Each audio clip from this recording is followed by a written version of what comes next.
বিসমিল্লাহির রহমানির রহিম। আসসালামু আলাইকুম। আমার বাংলাদেশ পার্টি এবি পার্টির পঞ্চম প্রতিষ্ঠা বার্ষিকী উপলক্ষে আয়োজিত আজকের সম্মানিত সভাপতি জনাব মুজিবুর রহমান মঞ্জু, মঞ্চে উপস্থিত এবং আমার সামনে উপস্থিত বিভিন্ন রাজনৈতিক দলের সম্মানিত নেতৃবৃন্দ, উপস্থিত বিভিন্ন শ্রেণী পেশার বিশিষ্ট ব্যক্তিবর্গ এবং উপস্থিত এবি পার্টির সর্বস্তরের নেতা কর্মী সমর্থকদের দলের এই প্রতিষ্ঠা বার্ষিকীতে জানাই আন্তরিক শুভেচ্ছা।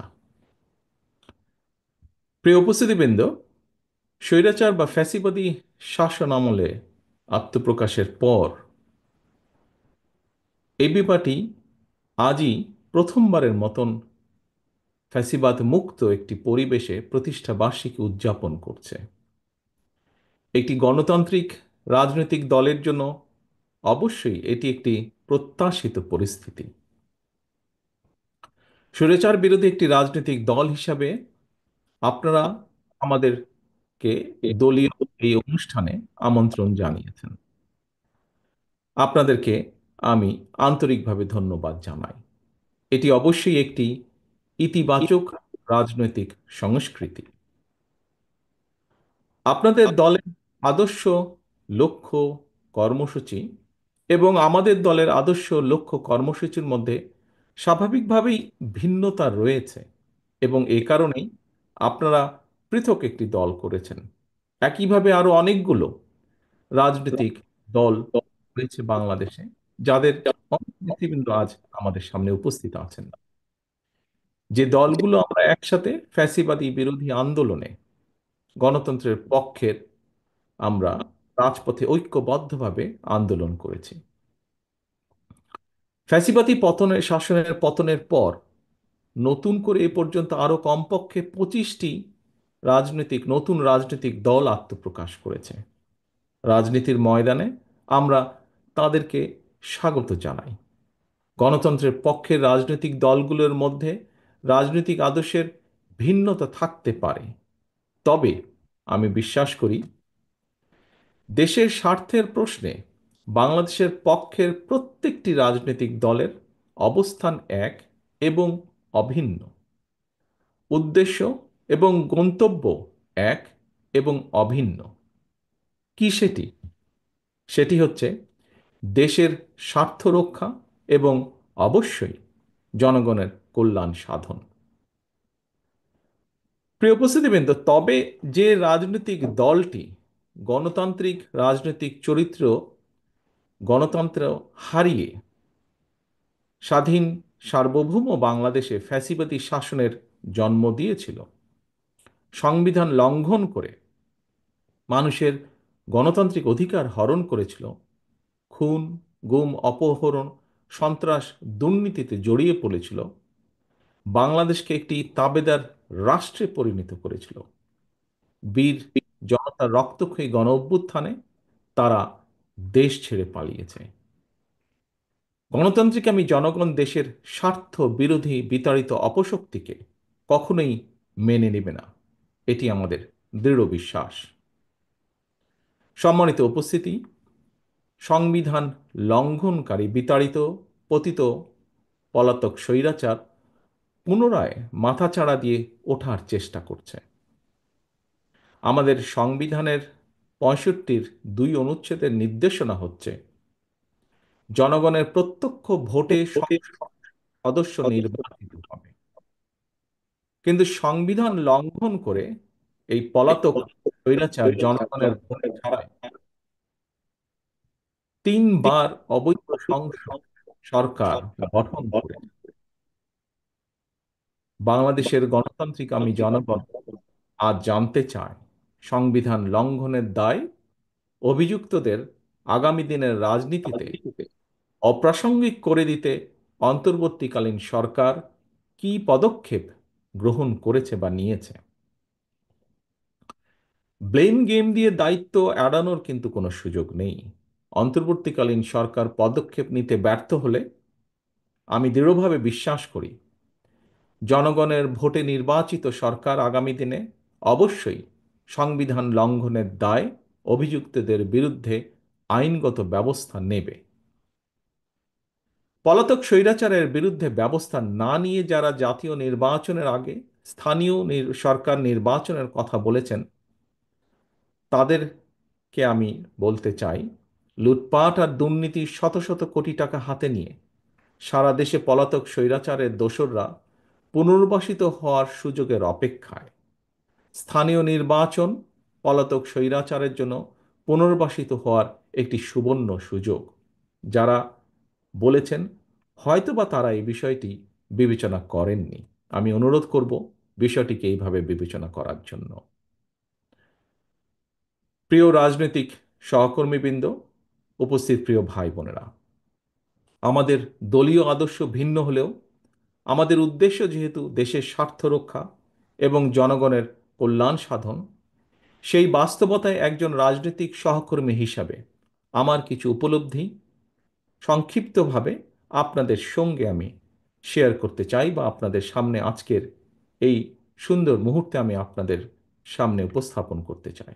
প্রিয় সহকর্মীবৃন্দ, লাখো প্রাণের বিনিময়ে 1971-এর স্বাধীন বাংলাদেশ, 75-এর 7ই নভেম্বরের আধিপত্য বিরোধী তাবেদার মুক্ত বাংলাদেশ, 90-এর স্বৈরাচার বিরোধী বাংলাদেশ এবং 2024-এর ফ্যাসিবাদ বিরোধী বাংলাদেশ। বাংলাদেশের ইতিহাসের এমন প্রতিটি বাঁকে মানুষ কেন অকাতরে জীবন দিয়েছিলেন? কি ছিল এই শহীদদের স্বপ্ন? তারা কেমন বাংলাদেশ চেয়েছিলেন? একজন রাজনৈতিক কর্মী হিসাবে এসব প্রশ্নের জবাব খোঁজার জন্য 54 বছর সময় খুব বোধহয় কম সময় নয়। এজন্যই আমি মনে করি শুধুমাত্র শহীদদের আত্মত্যাগকে শ্রদ্ধার সঙ্গে স্মরণের মধ্য দিয়েই রাজনৈতিক কর্মী বা নেতা হিসাবে আমাদের দায়িত্ব বোধহয় শেষ হয়ে যায় না। শহীদদের স্বপ্নের বাংলাদেশ প্রতিষ্ঠার মাধ্যমেই কেবল আমরা তাদের সুমহান আত্মত্যাগের প্রতিদান দেওয়ার চেষ্টা আমরা করতে পারি। প্রিয় রাজনৈতিক সহকর্মী এবং ভাই বোনেরা, বাংলাদেশের 54 বছরের ইতিহাসের সবচেয়ে দুটি গুরুত্বপূর্ণ অর্জন যদি আমরা এভাবে দেখি: এক, 1971 সাল ছিল বাংলাদেশের স্বাধীনতা অর্জনের। দুই, 2024 সাল ছিল দেশ এবং জনগণের স্বাধীনতা রক্ষার। বাংলাদেশ নামক এই জাতি রাষ্ট্রের স্বাধীনতা প্রিয় হাজারো লাখো শহীদের রক্তে লেখা স্মারকে 71 আর 24-এর রাজনৈতিক বার্তাটি হল, দিল্লির তাবেদার হওয়ার জন্য বাংলাদেশ 1971 সালে পিণ্ডি ত্যাগ করে নাই। 1975 সালের 7ই নভেম্বরের দেশের সিপাহী জনতাও এই বার্তাটি দিয়েছিল। গণতন্ত্রকামী জনগণের স্বাধীনতার বার্তা উপেক্ষা করে পতিত পলাতক স্বৈরাচার দীর্ঘ 1.5 দশক স্বাধীন বাংলাদেশকে তাবেদার রাষ্ট্রে পরিণত করেছিল। ভবিষ্যতে যাতে আর কেউ কখনো বাংলাদেশকে তাবেদার রাষ্ট্রে পরিণত করার দুঃসাহস না দেখায়, পরাজিত তাবেদার অপশক্তি তাদের দোসররা আর যেন মাথা ছাড়া দিয়ে উঠতে না পারে, সেটিই হোক বাংলাদেশের আজ এবং আগামী দিনের রাজনৈতিক বন্দোবস্ত। প্রিয় উপস্থিতিবৃন্দ, প্রিয় রাজনৈতিক সহকর্মীবৃন্দ, দেশ এবং জনগণের স্বাধীনতা সুরক্ষিত এবং সুসংহত রাখতে হলে নাগরিকদের রাজনৈতিক এবং অর্থনৈতিক ক্ষমতা নিশ্চিত করাটাই হতে হবে প্রধান অগ্রাধিকার।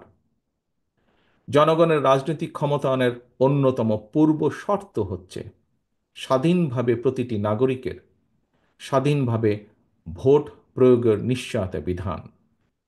স্থানীয় সরকার থেকে জাতীয় সংসদ পর্যন্ত প্রতিটি স্তরে নাগরিকদের প্রত্যক্ষ ভোটে জনপ্রতিনিধি নির্বাচনের গণতান্ত্রিক রীতি প্রতিষ্ঠিত করা গেলে যারা জনপ্রতিনিধি হতে চান তাদেরকে নিশ্চিতভাবে জনগণের রায়ের মুখোপেক্ষী করে দেওয়া সম্ভব হবে। এই প্রক্রিয়ায় নাগরিকদের রাজনৈতিক ক্ষমতায়ন নিশ্চিত হতে থাকবে। ধীরে ধীরে জনপ্রতিনিধিরা জনগণের কাছে জবাবদিহিতা করতে বাধ্য হবেন। কারণ আমাদের মনে রাখা প্রয়োজন মনে হয়, কিতাবি কিংবা পুঁথিগত সংস্কার দিয়ে স্বৈরাচার বা ফ্যাসিবাদ ঠেকানো যায় না। সংবিধান বা আইন না মানের কারণেই মানুষ ফ্যাসিবাদী হয়ে ওঠে। জনগণকে রাজনৈতিক এবং অর্থনৈতিক ক্ষমতা নিশ্চিত করা না গেলে শেষ পর্যন্ত কোনো সংস্কারই বোধহয় টেকসই হয় না। এ কারণেই রাষ্ট্র রাজনীতির গুণগত সংস্কার এবং নাগরিকদের রাজনৈতিক ক্ষমতায়নের লক্ষ্যে একটি রাজনৈতিক দল হিসাবে বিএনপি সবসময় জনগণের সরাসরি ভোটে নির্বাচিত জনপ্রতিনিধি, নির্বাচিত জাতীয় সংসদ এবং নির্বাচিত সরকার প্রতিষ্ঠার দাবি জানিয়ে আসছে। প্রিয় সহকর্মীবৃন্দ, রাজনৈতিক দল নির্বাচনের দাবি জানাবে, এটি স্বাভাবিক গণতান্ত্রিক রীতি। অথচ আমরা খেয়াল করছি গত কিছুদিন ধরে অত্যন্ত সুকৌশলে দেশে এমন একটি আবহাওয়া তৈরির অপচেষ্টা চলছে, যেখানে নির্বাচন অনুষ্ঠানের দাবি করাটাই যেন একটি অপরাধ। জাতীয় নির্বাচন অনুষ্ঠান নিয়ে অবজ্ঞাসূচক বক্তব্য, মন্তব্য কিন্তু পলাতক স্বৈরাচারকেই আনন্দ দেয়। অপরপক্ষে এটি গণতান্ত্রিকামী জনগণের জন্য কিন্তু অপমানজনক। রাষ্ট্র রাজনীতি মেরামতের জন্য সংস্কারের কর্মযজ্ঞ চলছে। তবে চলমান সংস্কার যদি রাজনৈতিক দলগুলোর নির্বাচন অনুষ্ঠানের দাবিকে অবজ্ঞা করতে হয়, প্রলুব্ধ করে, তাহলে সংস্কারের তাৎপর্যটা কি? এটি বহু মানুষের প্রশ্ন আজ। দেশের প্রতিটি রাজনৈতিক দল সংস্কারের পক্ষে। তারপরেও সংস্কার নিয়ে অন্তর্বর্তীকালীন সরকার কেন এত সময় ক্ষেপণ করছেন, এ নিয়েও জনগণের মনে ধীরে ধীরে প্রশ্ন বেড়েই চলেছে। উপস্থিত প্রিয় রাজনৈতিক সহকর্মীবৃন্দ, প্রিয় ভাই ও বোনেরা, রাজনৈতিক দলগুলোকে অবজ্ঞা এবং জনগণের রায়কে অবহেলা করে বিরাজনীতিকরণকে উৎসাহিত করা হলে সেটি শেষ পর্যন্ত গণতন্ত্রকেই ঝুঁকির মধ্যে কিন্তু ফেলে দেবে। অন্তর্বর্তীকালীন সরকারের প্রতি আবারও আজ এই অনুষ্ঠানের মাধ্যমে আহ্বান জানিয়ে বলতে চাই, সুনির্দিষ্টভাবে জাতীয় নির্বাচনের রোডম্যাপ ঘোষণা করুন। রাজনৈতিক দলগুলোকে, প্রিয় সহকর্মীবৃন্দ, দয়া করে এই কথাটি শোনার জন্য আপনাদেরকে আমি অনুরোধ করব বিশেষভাবে, রাজনৈতিক দলগুলোকে জনগণের আদালতের মুখোমুখি করার উদ্যোগ গ্রহণ করতে হবে এবং এই উদ্যোগ গ্রহণ করতে হবে বর্তমান অন্তর্বর্তীকালীন সরকারকে।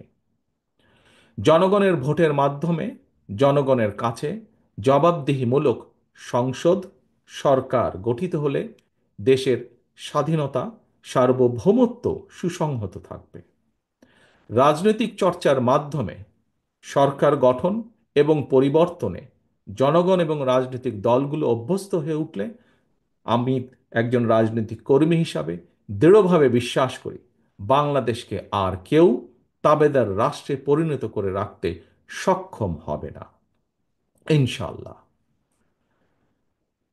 প্রিয় সহকর্মীবৃন্দ, আজকের সম্মানিত সভাপতি, এতক্ষণ আমাকে সময় দেওয়ার জন্য এবং আজকের এই প্রতিষ্ঠা বার্ষিকীর এই অনুষ্ঠানে আমাকে বক্তব্য রাখার সুযোগ দানের জন্য আমি আমার দলের পক্ষ থেকে আবারও আপনাদেরকে আন্তরিক শুভেচ্ছা এবং আজকের এই আপনাদের প্রতিষ্ঠা বার্ষিকী আমার বাংলাদেশ পার্টির প্রতিষ্ঠা বার্ষিকীর আন্তরিক সাফল্য কামনা করে আমার বক্তব্য শেষ করছি।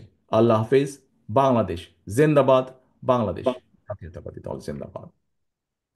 ধন্যবাদ এবং কৃতজ্ঞতা।